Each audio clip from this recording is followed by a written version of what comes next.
Satuan Reserse Kriminal Polres Bandung menangkap seorang pelaku penipuan yang mengaku bisa memasukkan korban sebagai anggota BRIMOB melalui jalur khusus. Korban melapor pada polisi setelah menemukan sejumlah barang bukti di tas pelaku. Pelaku mengaku kepada korbannya sebagai anggota BRIMOB berpangkat Ibtu yang mampu memasukkan ke 6 orang korbannya sebagai anggota kepolisian Korps BRIMOB. Korban asal Serdang Bedagai, Sumatera Utara dimintai uang pelicin sebesar 100 hingga 200 juta rupiah per orang sebagai syarat penilaian ranking kelulusan akademi kepolisian. Selama 3 bulan pelaku membawa korban menjalani pelatihan pra-pendidikan seperti fisik dan menembak di sebuah kos di kawasan Dago, Bandung, Jawa Barat. Sedangkan tata cara pelatihan diketahui pelaku dari internet. Salah satu cerita kronologis. Datang ke kampung sana menyatakan bahwa dirinya polisi dan dapat mengatur orang bisa menjadi seorang polisi tanpa melalui tes. Informasi yang berada dari kita dapatnya dari Sumatera Utara, yang bersangkutan sudah melakukan aktivitasnya mulai 2 tahun yang lalu.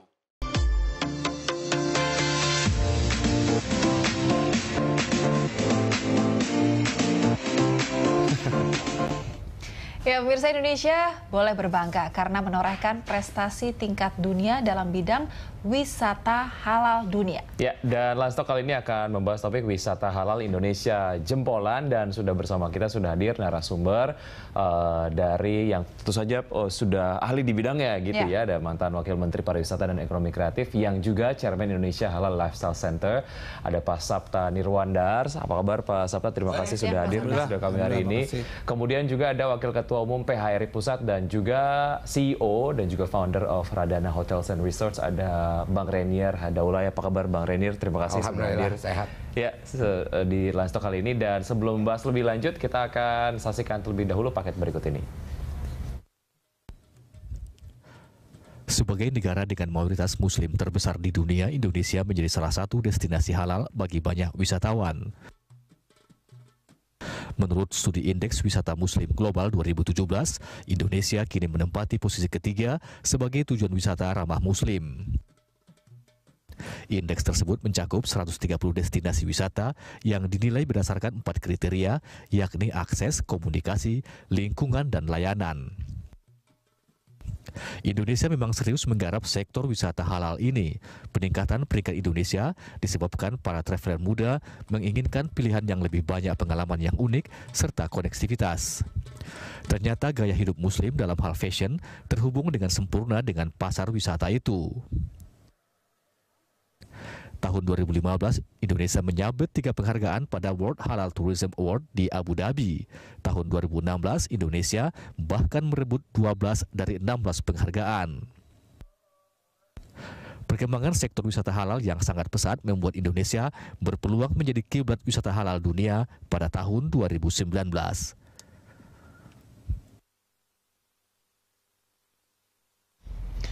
Ya, wisata halal Republik Indonesia jempolan. Nah, itu tadi kita naik peringkat ya. Betul sekali. Dari peringkat 4 kemudian ke peringkat 3. Ya, dan ini ya, dunia lagi ya. Dan dunia ini untuk kategorinya ya. Betul sekali. Dan mungkin Pak Sapta punya insight ataupun mungkin point of view terkait dengan hal ini. Ini artinya buah dari kerja keras yang mungkin selama ini sudah dilakukan sebetulnya Pak Sapta ya. Iya, jadi sekarang Indonesia sudah tidak hanya dilirik, tapi orang sudah mulai percaya bahwa Indonesia juga bisa mengembangkan satu destinasi baru, dan wajar karena Indonesia kan the biggest by population ya, Muslim countries. Jadi menurut saya ini sesuatu yang harus kita ambil. Nah, kita baru nomor 3. Yang lalu 2015, 2016 itu kita dari 6 lompat jadi 4. Di depan kita masih ada UAE dan saudara kita Malaysia. Nah, Malaysia masih the best. Jadi kita mungkin sudah waktunya kita untuk kerja keras menjadi destinasi yang juga penting bagi para Muslim travelers. Karena Muslim travelers itu ada 300 juta. Jadi kita harus grab sebanyak mungkin untuk bisa mereka datang ke Indonesia. Apakah naiknya peringkat ini diikuti dengan jumlah wisatawan Muslim yang datang ke Indonesia? Itu pertanyaannya. Mestinya karena tahun sebelumnya itu kita hanya sekitar dari Malaysia dan Cina dan seterusnya, Singapura, Muslimnya ya, dan juga dari Timur Tengah ada sekitar 3 jutaan lah hampir kita. Jadi mestinya akan naik ini dengan apalagi kemarin juga ada Raja Salman ya, sebagai ikonik juga di Bali. Pastinya orang semakin banyak juga, secara psikologis mungkin menarik perhatian dari wisatawan muslim untuk datang ke Indonesia. Set endorser dalam pariwisata. Jadi kalau selebritisnya datang, yang lain pasti ikut datang. Bisa ngikut. Baik, Pak Sapta, Bang Rey, kita lihat ini ada grafis yang menunjukkan bagaimana peringkat-peringkat wisata halal di dunia. Ya, di peringkat ke-1 ada Malaysia, Malaysia kemudian ya? juga peringkat kedua ada Uni Emirat Arab, nomor 3 Indonesia, dan lain sebagainya gitu ya. Ini bisa Anda lihat. Dan ini saya kalau ke Bang Renier, kalau tidak salah hotelnya menjadi salah satu yang mendapatkan penghargaan juga sebagai hotel syariah ataupun hotel halal gitu ya. Ini mungkin. Dan yang perlu jadi catatan, ini hotelnya ada di Bali. Nah, kemudian beliau berani untuk membangun sebuah hotel halal begitu ya di Bali. Bisa diceritakan Bang, keberanian itu seperti apa akhirnya bisa dibangun? Jadi gini, mohon maaf saya nggak pernah mau pakai kata syariah karena konotasinya terus. Jadi mungkin 4 tahun yang lalu Radana mulai. Langsung saya putuskan untuk menjadi the first modern Muslim friendly hotel dengan sertifikat halal MUI. Itu adanya di Kuta, adanya di Bali. Namun hotel itu juga kami buat satu konsep yang insya Allah hotel itu harus menjadi bukan cuma hotel, menjadi butik hotel yang targetnya menjadi destinasi. Sekarang ini persaingan begitu berat. Di Bali ada 16.000 hotel, 160.000 kamar. Saya pikir kita harus ciptakan sesuatu yang berbeda. Di satu sisi, kalau kita bicara halal, Indonesia tuh sekarang harusnya menjadi surga para wisata halal. Seperti tadi disampaikan, tahun lalu dalam kompetisi internasional yang paling berbobot, Indonesia ikut di 12 dari 15 kategori dan Indonesia menang di 12-nya. Alhamdulillah juga tetangga kita yang tadi kita lihat masih ranking nomor 1 Malaysia, gitu. Kalau kita lihat ranking nomor 1, nomor 2 kan tadi United Emirates ya, ya nggak apa-apalah. Tapi saya kepengen Indonesia tuh berada di nomor 1 atau saya lebih suka United Emirates nomor 1, Indonesia di nomor 2, Malaysia nomor sekian lah. Karena secara objek wisata kita lebih banyak gitu ya, lebih banyak punya daripada kemudian Malaysia ya. Banyak. Dan mungkin satu hal yang kita mesti apresiasi sepanjang yang saya tahu, koreksi saya kalau saya salah Pak Sapta, Indonesia ini lagi sangat beruntung untuk dunia pariwisata. Kenapa? Kita punya seorang chairman, Presiden Joko Widodo, dan CEO-nya namanya Pak Dr. Arif Yahya yang sangat concern terhadap pariwisata. Dan sekarang mereka betul-betul bekerja keras, infrastruktur dibangun, konektivitas dibangun begitu mudah, dan CEO lain mendukung pariwisata seperti Menteri Perhubungan, Menteri PU, sehingga untuk akses sangat amat terbuka. Nah, artinya dengan kemenangan Indonesia atau anugerah lah, saya nggak mau bilang kemenangan, anugerah Indonesia di tahun lalu mendapat 12 kategori airport halal, destinasi halal, kuliner makanan halal juga ya, seperti itu. Rasanya target chairman kita Pak Joko Widodo 20 juta itu harus bisa cepat tercapai. Sepanjang kita bekerja bersama-sama untuk menarik wisatawan Muslim sebanyak-banyaknya. Pak Sapta, tapi apa nih tantangan terberat untuk menuju wisata halal yang sedang dibangun di Indonesia ini sebenarnya? Yang pertama persepsi masyarakat ya. Terutama masyarakat lokal sendiri sebenarnya masyarakat pengusaha. Masyarakat pengusaha. Karena kalau kita bicara industri, ya kita harus akui bahwa industri halal itu lebih banyak di Malaysia.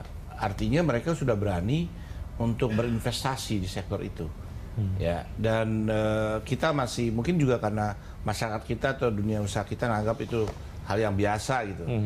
Tapi sebetulnya kita sudah berani, makanya hotel halal di Bali aja baru 2. Kebetulan 1 kecil ya, yang satu di Kuta itu punya yang nggak gitu dikenal, kayak Semi Losmen. Nah, para ini berani. Di Jakarta aja kita belum temukan yang pure, ada software tapi relatif juga baru mulai besar lah gitu.